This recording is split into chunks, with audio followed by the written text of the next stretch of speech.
Pleasure to be able to provide an update today on Basin Energy's 2024 exploration program. We're going to start off a quick recap on who Basin Energy are, and then we're going to run into our winter 2024 exploration program, which is now concluded. Now, this involved both drilling at our Geikie project and some ground geophysics at our North Millennium and Marshall projects. So Basin Energy, we IPO'd just under 2 years ago. Now we're a pure play uranium explorer and we have assets in the Athabasca Basin. So 2 years ago, this was a little bit before the current focus on the uranium space, which gave us an opportunity to really lock in what we believe is some absolute prime exploration ground. Now we've done this with a partnership with a TSX listed company called Canalaska Uranium. Here's a map of the Athabasca Basin just to show you into context of where Basin is positioned. We have our 3 projects, our Geikie project located on the eastern side of the Athabasca and our North Millennium and Marshall projects. Now, the green dots and the green circles shown on the map in front of you represent the key deposits and mines of the Athabasca. And for those of you who don't know this part of the world, the scale and the grades of the uranium that we have in this part of the world is really non-comparable. It's absolutely phenomenal place to be exploring. And when you do find one of these large high-grade deposits, generally speaking, you can make them into a very profitable asset. We have, as I mentioned, we've been doing drilling at our Geikie project. So at Geikie, we're looking for what we call shallow basement-hosted mineralization, akin to what was identified at the Arrow discovery by NextGen Energy. And at our North Millennium and Marshall projects, we've been doing ground EM. Now, this is really the first phase before, or the phase before drill targeting, and we're looking for deeper traditional unconformity-style mineralizations. Our Millennium and North Millennium and Marshall projects are only about 7 kilometers from the Cameco majority-owned Millennium deposit, and we're looking for basement conductors and faults which have the potential for hosting a similar styles of mineralization in the district. As I said, we're going to focus on Geikie today. Now, Basin has been on the ground there for just under 18 months. We've done quite a lot of work. We did a lot of prep work, and we're a big believer in taking a systematic scientific approach to our exploration. So we started off doing airborne magnetics and radiometrics. This was really to try and map and control structure. We've done some airborne EM to try and refine lithologies. And then we did our first pass of drilling. Now, the first pass of drilling, we hit some low-level anomalism. Off the back of that, we realized that there was an alteration system at play here, but was there a way to be able to map it, to be able to de-risk before spending lots more money on drilling? We did this by using airborne gravity, and then we've just completed our second phase of drilling. So 8 holes for 2,300 meters. Now, I'm going to hand over to our exploration manager now, Miss Odile Maufrais. So Odile is going to run you through what we've seen in this drilling program and really highlight why we're so excited about this emerging district or emerging part of the Athabasca and why we believe it's going to be the next place for a credible uranium discovery. So let's dig into a high-level review of the highlights of the winter program at Geikie.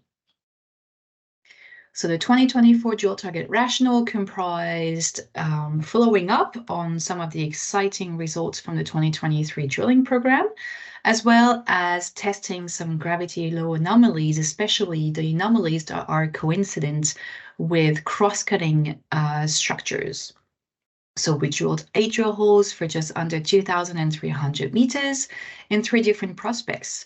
So we did 1 drill hole in the Hunter North prospect, 2 drill holes at Arrow Lake, and 5 drill holes at Preston Creek. So the Preston Creek drilling yielded our most exciting result to date, so I will focus on presenting this today. So Preston Creek is located in the southern or southeastern portion of the Geikie project. The 2023 drilling results highlighted uranium anomalism and uranium pathfinders such as hydrothermal fluid activity along structures, late isotope anomalies, and so on. And the 2023 airborne gravity survey highlighted wide gravity low anomalies east of the 2023 drilling, and most importantly, not tested by the 2023 drilling.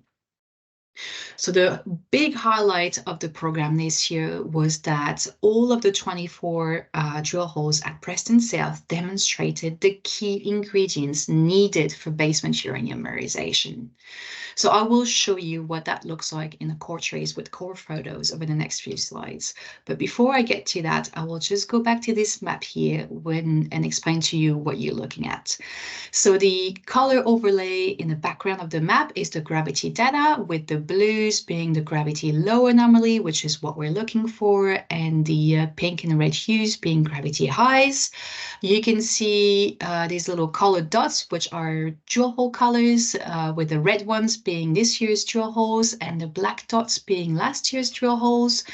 And there's also on this map some of our current geological interpretation for that area. And I'm going to start with structures here. So these black dashed lines are undefined structures. And this white figure here is the main structure in that area that carries these beautiful alteration that we've intersected. And that alteration here is characterized by the reds being pervasive hematite, or the dashed line are mottled hematite. The dashed yellow lines are mottled limonite.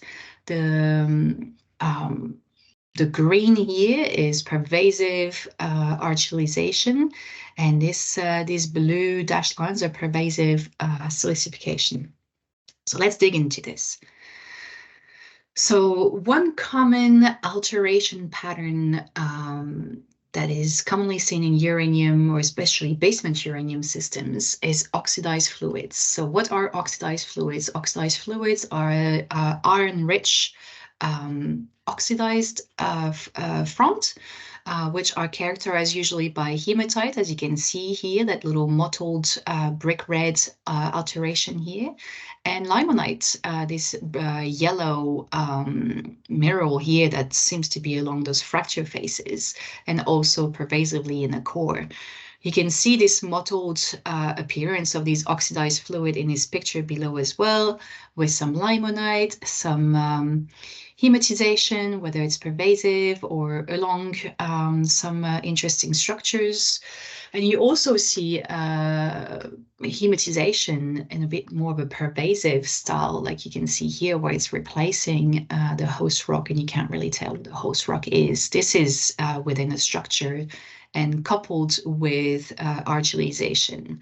So all of these photos are from drill hole Geikie 16 and Geikie 14, but I'm going to show you some other drill hole photos as well.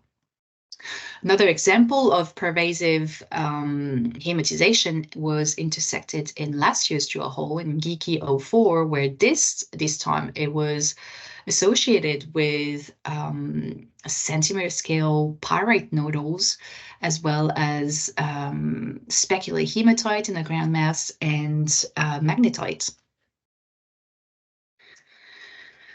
So this is an example of that very broad fault zones that we've seen on the map earlier in an oxidized state of it. So here is in Geikie 10. So going back to the map, so we're right here in Geikie, oh, sorry, just right here down there, Geikie 10, where we see that pervasive, broad hematization as well, but this time within a very thick fault zone that is characterized by a quartz-rich breccia and a cataclysite. So what's really interesting here is we are seeing a very complex fault and hydrothermal system with several faulting and alteration events that are very favorable for uranium mineralization precipitation in here.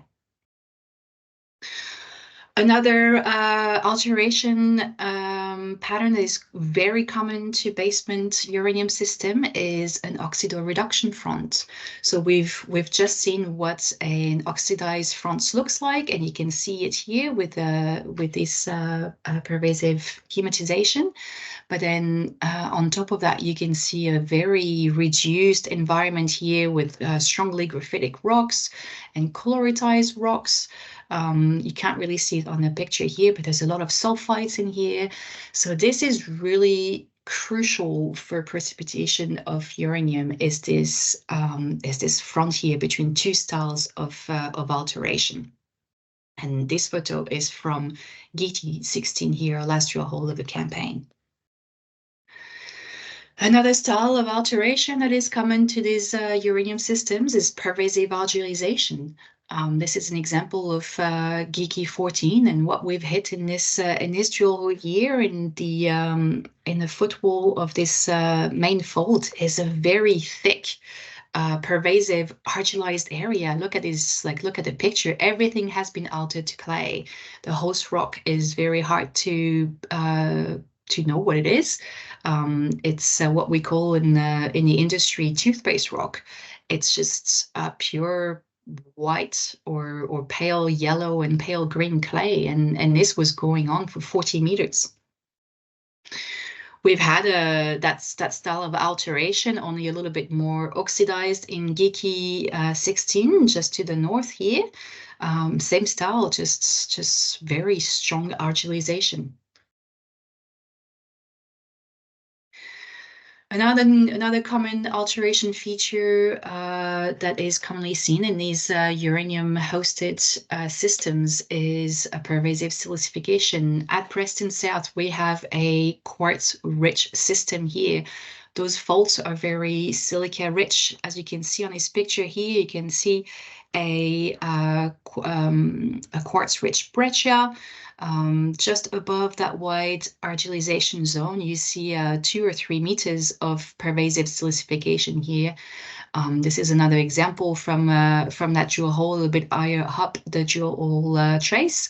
What you see here is just simply a silica flooded piece of rock with some sulfides, and in here it's pyrite that is getting into these veins and into the cracks of the core. And one of the highlights of the drilling at Preston South as well is we have noted for the first time some fault-related anomalous radiometry. This is an example of Geikie 9. So if you can see on these pictures, we have a little bit of elevated radiometry that is located in the fault footwall and exhibiting some mottled hydrothermal hematite that you see here, that little rusty red color, and chloride alteration. So this is a really good sign. Another example is in Geikie 14, in that main structure that we've been talking about. We have seen some anomalous radiometry right within that fault. As you can see here, this is a breccia, chlorite and graphite-rich breccia. A little bit further down as well, you see some fluids have gone through that. You can see a little bit of white argillization. There is some a brick red hematite here. So yeah, this is really, really good signs. So I've done a little exercise here to do a comparison of the alteration that we've intersected in the 2024 drilling at Preston South with basement-hosted mirrorization and the alteration that's associated with that mirrorization in other parts of the basin. So for example, in here, these are oxidized redox fronts from Arrow or from our neighbors at Athens Energy with the Gemini mirrorized zone. This is another example of oxidized front with limonite and hematite in some basement mineralization at Rough Rider. You can see some of the silicified peelite at the Griffin deposit from Denison, and the white and wide clay and chloride alteration at Arrow in here. And this last pictures is just a very visual comparison of a crackle breccia with reduced alteration in this. So picture on the right is what we've had in Geikie 16, and picture on the left is at Arrow. So Preston South, we drilled 6 drill holes for just above 1900 meters. We've had all the key ingredients. So we have geophysical anomalism with cross-cutting structures, graphitic conductors. We have gravity low anomalies. We have the right fluid pathways, which is a complex structural framework with several stages of reactivation in that framework. And we also have some rheology contrast between the soft metasediment and the harder granitic rocks. So this is quite important.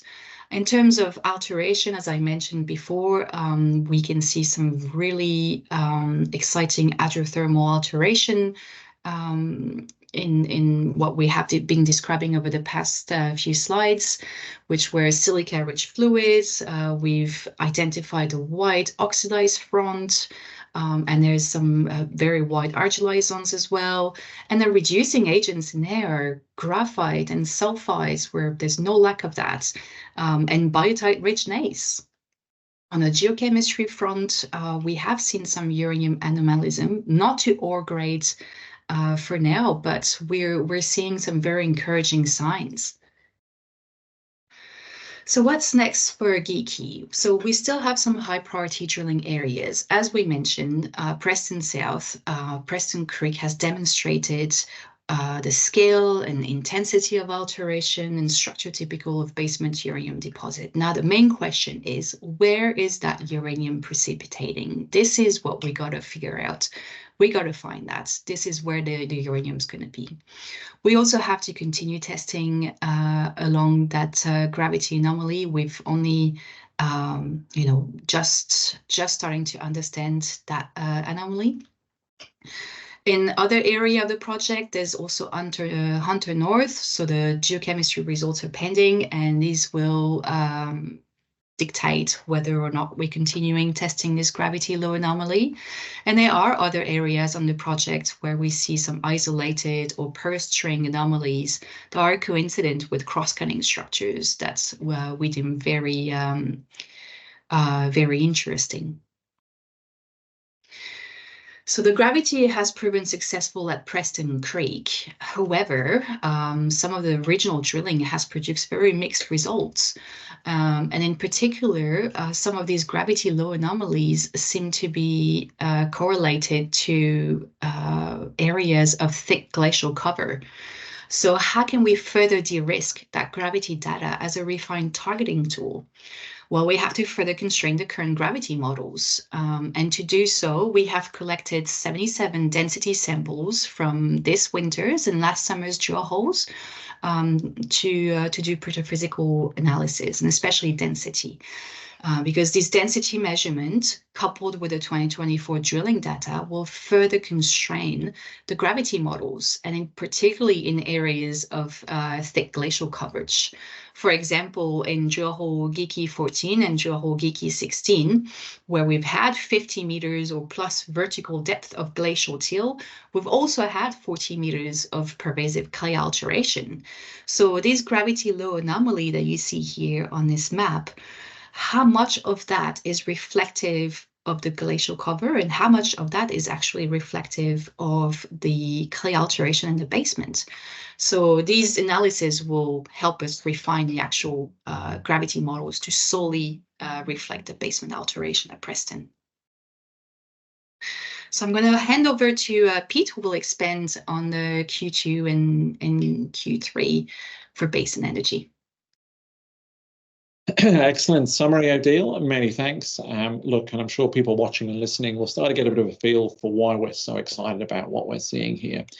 You know, short of hitting that ore grade intercept, having this analogous signatures of what are some of the best uranium deposits in the world is a pretty phenomenal outcome. Now, just to put that into context, the three comparisons on your screen here represent deposits that are worth over 400 million pounds worth of uranium, okay? These are significant mineralizing systems, and we genuinely believe that we have tagged the edge of one of these now. So our job is to ensure that we use shareholders' money as cost effectively as possible to move that next phase along, using the tools that we have in place, using the high resolution geophysics, using the information we've gained from the latest round of drilling to roll out the next drill program and ensure that we are testing the best opportunity that we have here at Preston South and the broader Geikie tenement area. So what's up next and what can shareholders expect to see? We've got a lot going on. We've still got 2024 EM results to come out at our North Millennium and Marshall projects. They will be in the next couple of weeks. We'll have the geochemistry from our Geikie drilling program coming up, along with the geophysical constraining, which Odile touched on, which is really aiming to make sure that we're making the most out of that gravity model that we derived at the end of last year. And then the plans for the next phases and rollout for next phases of drilling at our Athabasca Basin project areas. So a lot coming up over the coming weeks. And in summary, we believe we've identified a system at Geikie which shows genuinely those credentials for a Athabasca-style basement-hosted mineralizing body. Now, we hold the 2 additional projects, which are only just starting to unpick at North Millennium and Marshall, and they are really in the heartland. They're a few kilometres from some of the world's best uranium deposits. We remain funded. At the end of last quarter, you'll see we had in excess of $5 million in the bank, and we have a board and team who have that credible uranium experience through exploration and development. So, look, it's going to be an exciting year ahead. We believe the uranium space, we believe the basin is very well positioned, and thanks for following. Have a good day.